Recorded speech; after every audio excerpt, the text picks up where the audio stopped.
السلام عليكم. تونس فوق الجميع والجميع من أجل تونس. نحب نحكي على حاجة. ثم شخصية سياسية بريود هذه عاملة البوز، برشا من الناس تتبع فيها، وأنا بدي شخصيا نتبع فيها. السيدة هذه هي السيدة عبير موسي. بالله ثم حكاية ديما مسكينة منسوبة لها هي، يلكلكوا فيها الناس كل كيلوبان لك لك لك لك لك في درجنا واقفين. انتوما فينكم كي كان بن علي يعذب في بورقيبه في الاقامه الجبريه لا ثم معلومه نحب الناس تفهمها. المراه هذه مولوده عام 75، معناها 75 زيدها 6 سنين كي دخلت الابتدائي، معناها ولات 81 عام 81 زيدها 6 سنين في السيزيام 87، معناها بن علي كي عمل الانقلاب المراه هذيا مسكنا تعدي في السيزيام، لا تفهم لا في السياسه ولا هم يحزنون، ولا الاخرى في السياسه ولا تفهم ما زالت تلعب المراه، ما تلعب في الكاري. 87 كي بن علي عمل الانقلاب المراه هذيا في السيزيام 87، معناها المراه مولوده في مارس، معناها 8 لو كان خذت السيزيام من الضربه الاولى معناها زيدها 7 سنين للباك. 87 معناها العام في 94 المراه ماخذه الباك، 94 زيدها عامله محاماه، معناها زيدها 94 معناها العام 2000 كي بورقيبه مات المراه تخرجت. السيدة هذيا جات في برنامج إذاعي قالت أنا انخرطت في الطية في الحزب في التجمع الدستوري عام ديسمبر 2004، معناها بورقيبة متوفي عنده 4 سنين. بورقيبة توفى في أفريل 2000.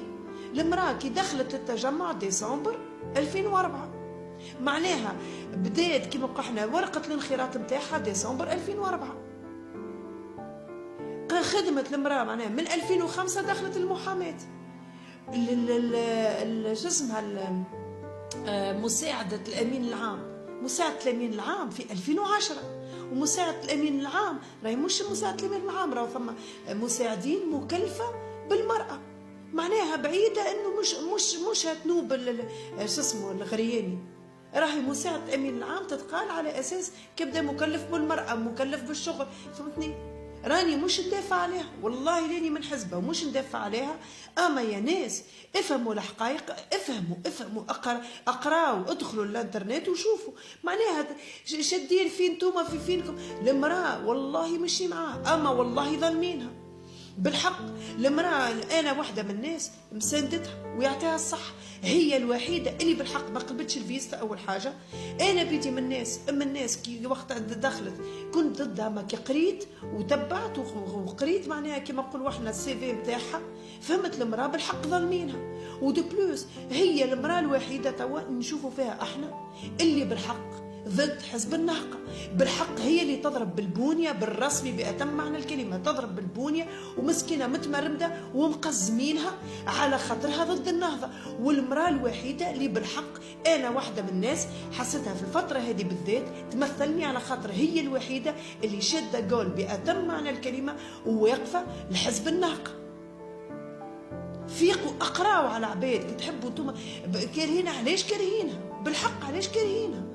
المراه حاجه اخرى كان جات عندها مثال حاجات خايبه، ولا كان جات من الناس اللي كيما برشا من الناس خذاو اراضي وخذاو عهد بن علي، يعني قيتوش عليها حاجه، فهموني، قيتوش عليها حاجه، قيتوش عليها فساد، ملفات فساد، وهما بيدهم المعارضين فلان وفلتان، وثم حزب الله غالب كنت انا واحده من الناس كنت ننتمي له، وخساره انه نشوف تصرفاتهم، معناها تصرفات معناها معروفين بالديمقراطيه. شنو اللي ضدها؟ شنو اللي لقيتوا ضدها؟ على خاطر قبل انها كانت محاميه من المحامين تبعين التجمع كان الحزب الوحيد في البلاد، كان هو الحزب الوحيد في البلاد. علاش مش توا؟ علاش ما نعاودوش صفحه جديده؟ هذايا نحكي سيرتو، هذايا كلامي سيرتو.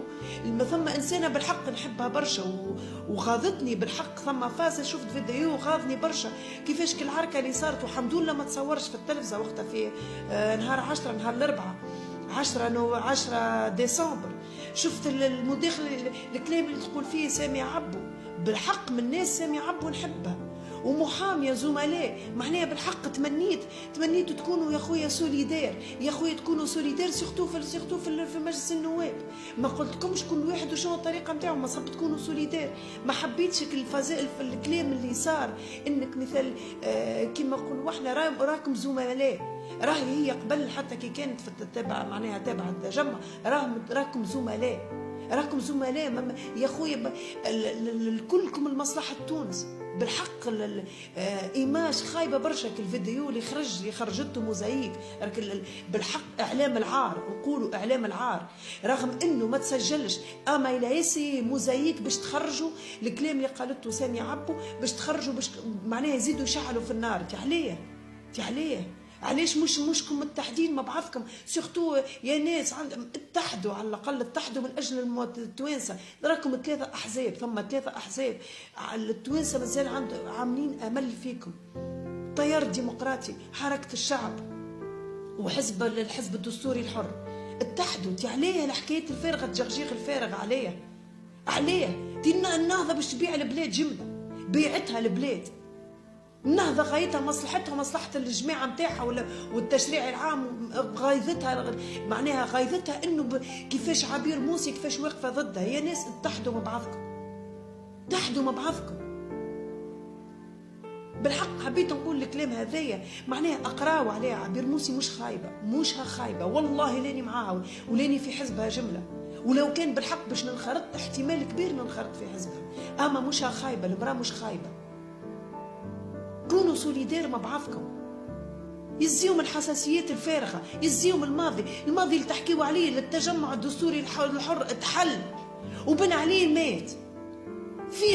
فيقوا واتحدوا مع بعضكم، يزيهم الجغجيغ الفارغ، يزيهم من الحساسيات الفارغه. اتحدوا مع بعضكم على خاطر هالشعب، على خاطر 12 مليون يا رسول الله. 12 مليون ما قدرتوش انتوما كيما نقولوا احنا اتحدوا مع بعضكم.